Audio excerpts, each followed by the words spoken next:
Olá, exploradores, tudo bem com vocês? No vídeo de hoje vamos conhecer uma história incrível de sobrevivência envolvendo dois pescadores. Eles ficaram à deriva em um pequeno barco após o motor parar de funcionar em meio a uma forte tempestade.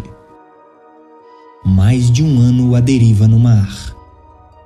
Imagine passar mais de um ano navegando sem rumo em pleno Oceano Pacífico, alimentando-se apenas de animais marinhos crus e se hidratando com sangue de tartaruga. Pois é, parece até roteiro de filme, mas isso aconteceu na vida real com os pescadores José Salvador Alvarenga e o seu companheiro Ezequiel Córdoba. Eles saíram de um vilarejo na costa do estado de Chiapas, no México, para mais um turno de pesca em alto mar, que deveria durar cerca de 30 horas. Era novembro de 2012 quando eles partiram em um pequeno barco de pesca motorizado. Na embarcação, eles levavam suprimentos e um refrigerador para guardar os peixes. A partida, que deveria ser tranquila, tomou um rumo inesperado após a embarcação ser pega por uma forte tempestade. Diante do imprevisto, José tentou retornar para a costa e, no caminho para conseguirem ter mais controle sobre o barco, os pescadores jogaram no mar todo o seu equipamento, inclusive o refrigerador com mais de 500 quilos de peixes. Quando a dupla já se aproximava do continente e conseguia ver as montanhas no horizonte, o motor do barco parou de funcionar, deixando a embarcação completamente à deriva. Como se não bastasse ficar sem o motor, os aparelhos de comunicação e localização também começaram a parar de funcionar, e o vento oriundo da tempestade começou a direcionar o barco para o meio do Oceano Pacífico. Com muita dificuldade, Alvarenga conseguiu enviar uma mensagem via rádio para o seu chefe antes do aparelho ficar inutilizável de vez. Durante dias, o chefe de Alvarenga e outros pescadores locais realizaram buscas para tentar resgatar a dupla, mas não conseguiram encontrá-los. De acordo com o pescador, após cerca de 5 dias, os ventos finalmente cessaram, mas eles não conseguiam avistar montanhas em nenhuma direção. Por conta do tamanho do barco, eles também acreditavam que eles não seriam vistos por aeronaves. Sem suprimentos e direção, Alvarenga e Córdoba passaram a sobreviver de pequenas aves e peixes que conseguiam caçar em volta do barco. Eles também encontraram garrafas de plástico que utilizavam para colher a água da chuva. Alvarenga conta que em várias oportunidades a dupla foi obrigada a beber sangue de tartarugas ou a própria urina para sobreviver. Ainda segundo o relato do sobrevivente, Córdoba começou a ficar doente por conta da ingestão de carne crua e passou a se recusar a comer. Alvarenga conta que cerca de 4 meses após a tempestade, o companheiro acabou falecendo por desnutrição. O óbito do companheiro fez com que Alvarenga entrasse em desespero, o que quase o fez tirar a própria vida.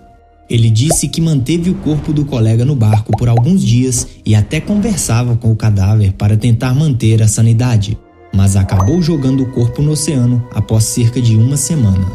Em vários momentos, ele conta que teve sonhos perturbadores, sentindo saudade dos pais e atingido pela fome extrema. Ele disse também que via com frequência navios cargueiros passando, mas não conseguia alertar nenhum. Após exatos 438 dias à deriva, Alvarenga finalmente avistou terra firme, o que ele imaginava ser uma ilha deserta. Desesperado, ele abandonou seu barco e nadou até a costa. Lá ele se deparou com uma casa onde finalmente conseguiu pedir ajuda. Era janeiro de 2014 quando Alvarenga finalmente pisava em terra firme novamente. Ele não sabia, mas estava nas Ilhas Marshall, um arquipélago da Oceania a nordeste da Papua Nova Guiné. De acordo com especialistas, ele percorreu entre 8.000 a 10.000 quilômetros. Para vocês terem ideia, a distância entre São Paulo e Londres em linha reta é de 9.400 quilômetros. Já a salvo nas Ilhas Marshall, ele foi encaminhado para uma equipe médica do país, que constatou que seus sinais vitais eram bons e que ele estava consideravelmente saudável para a situação, mas com a pressão arterial bizarramente baixa. Alvarenga também estava com um inchaço nos tornozelos, que o fazia ter muita dificuldade para andar. Sua anemia e desidratação foram tratadas com soro, e ele ficou bem. O responsável pelas relações exteriores das Ilhas Marshall informou o caso para a imprensa, que rapidamente espalhou a notícia. A experiência traumatizante deixou marcas psicológicas no pescador, que passou a ter medo de água e apresentar quadros graves de insônia. Alvarenga passou a ser bastante procurado pela imprensa, concedendo inúmeras entrevistas e, com elas, muitas dúvidas circularam ao redor dessa história, incluindo alegações de que ela seria falsa.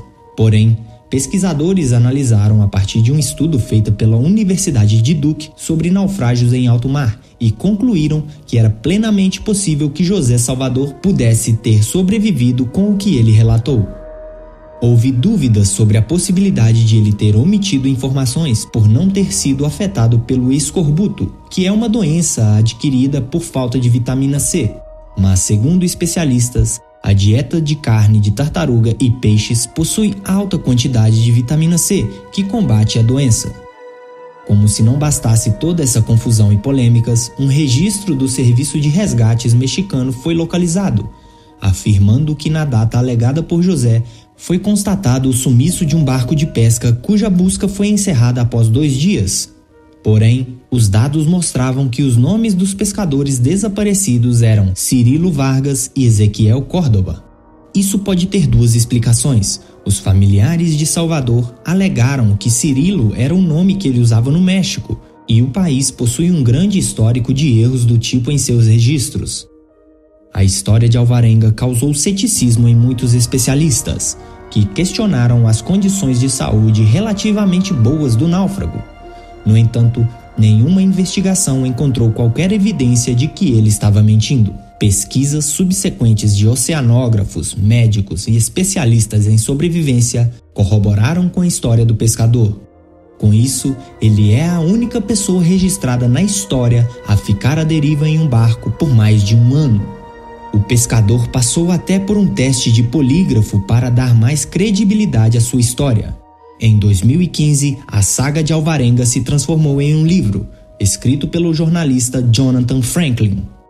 438 dias, uma história extraordinária de sobrevivência no mar. O livro conta em detalhes a aventura vivida pelo pescador. Vou deixar o link do livro na descrição para quem quiser adquiri-lo, beleza? Bem, pouco tempo depois da publicação do livro, Alvarenga foi processado pela família de Córdoba, que o acusou de ter praticado canibalismo com o corpo do colega e pediu $1 milhão em indenização. Ele negou todas as acusações e conta inclusive que quando a saúde de Córdoba piorou, ele prometeu para o amigo que não se alimentaria do seu cadáver. E aí, pessoal, comentem abaixo o que vocês acharam dessa incrível história. Não se esqueça de inscrever no canal, deixe o seu like e compartilhe o vídeo com seus amigos. Até a próxima, um abraço, tchau!